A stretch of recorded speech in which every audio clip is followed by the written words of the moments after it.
один из самых находчивых и успешных хищников. Он способен найти подход к бдительной, быстрой и скрытной добыче, а в экстренных ситуациях ему не страшны куда более опасные соперники. И даже нависшая смертельная угроза не заставит его свернуть с пути. Привет, друзья! Вы на канале Время с пользой, и герой сегодняшнего выпуска – Рыжая лисица.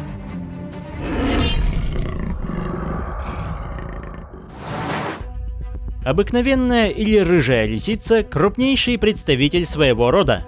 При длине тела до 90 см масса животных может достигать 10 кг.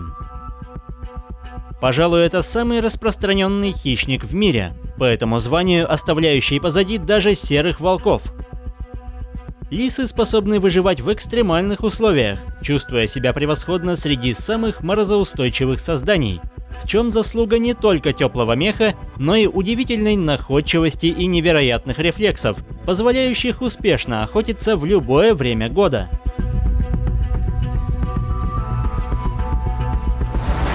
Лису можно увидеть днем, но куда большую активность хищница проявляет в сумерках и ночью. Каждая взрослая особь имеет свою территорию, которая тщательно помечается и регулярно прочесывается в поисках пищи.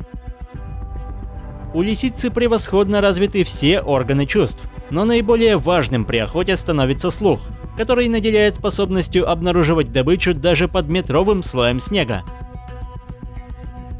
Достаточно сменить положение ушей, чтобы определить точное положение цели, после чего следует прицельный прыжок, способный застать врасплох ничего не подозревающую жертву.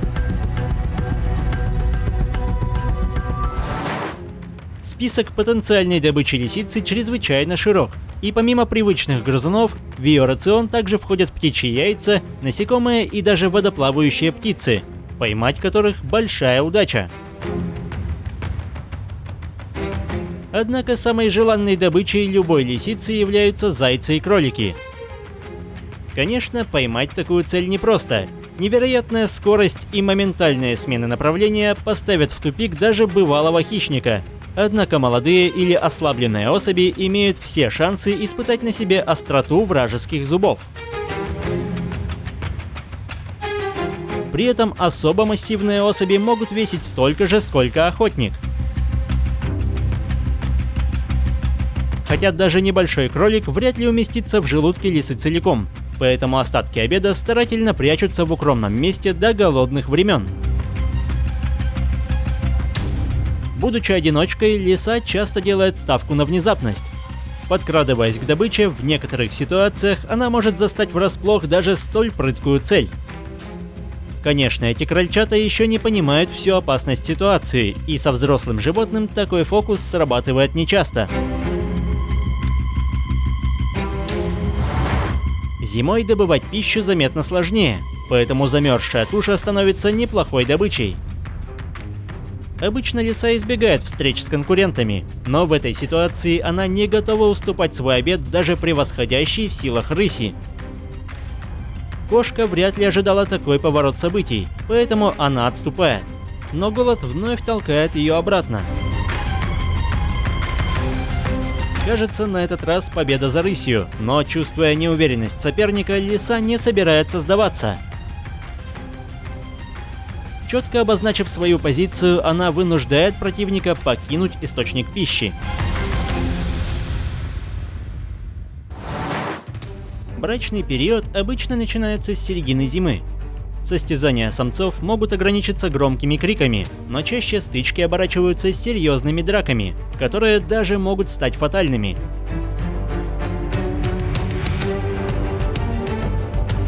При этом территориальные споры случаются и летом, и если никто не хочет уступать, поединок становится не менее суровым.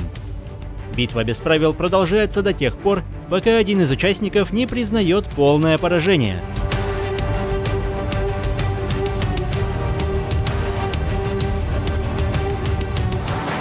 В качестве укрытия лисы используют заброшенные норы других животных, или, что чаще, выкапывают их самостоятельно. Зимой убежище используется лишь в сильный мороз, но уже к середине весны нора становится домом для малышей, число которых может достигать 10. Для большинства хищных птиц лиса является чрезмерно крупной мишенью, но такие гиганты, как орлан-белохвост, могут положить глаз на детенышей. Матери стоит быть предельно бдительной. Замечая снижающуюся птицу, она подает сигнал тревоги, и малыши мгновенно оказываются в убежище. При этом у лисицы хватает смелости дать отпор. Ради потомства она готова бросить вызов превосходящему в размерах противнику. Такой самоотверженности хватает, чтобы отбить желание пернатого хищника. Но куда более опасными становятся беркуты, ведь их размеры и аппетит поистине впечатляют. Поэтому даже взрослая особь может быть выбрана в качестве добычи.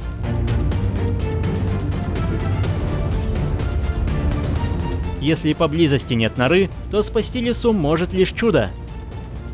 Высокая скорость, острое зрение и прицельная атака огромными когтями порой не оставляют шансов даже опытным животным. Однако лисица не самая простая цель для беркута. У нее хватает сил, чтобы оказать сопротивление, и такая борьба может серьезно навредить птице, ведь полые кости крыльев не так сложно сломать. Поэтому оставить несговорчивую жертву в покое становится лучшим выбором.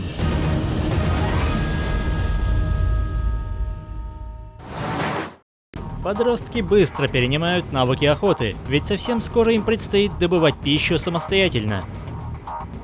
Голод толкает их на отчаянные поступки, и даже попавшая в поле зрения змея может привлечь внимание молодых хищников. Несмотря на небольшой опыт, лисенок знает, как обращаться с рептилией, и аккуратные атаки дополняются стремительными укусами в голову.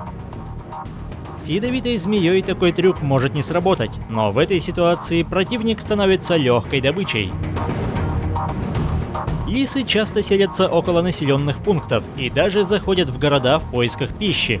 Однако для человека это не лучшее соседство, ведь такие животные – одни из основных переносчиков бешенства. К тому же эти хищники представляют серьезную опасность для домашней птицы, и во многих регионах они носят звание вредителей. Однако рыжие лисицы – важный элемент пищевой цепи, ведь ежегодно они истребляют тысячи грызунов, чем поддерживают баланс экосистемы. Совмещая в себе черты охотника, падальщика и собирателя, эти животные быстро приспосабливаются к любым условиям. И даже с преследованием человека, при обилии болезней и множестве врагов и конкурентов, популяция рыжей лисицы процветает. Если выпуск вам понравился, поддержите его лайком, комментируйте, подписывайтесь и проводите время с пользой. До скорого!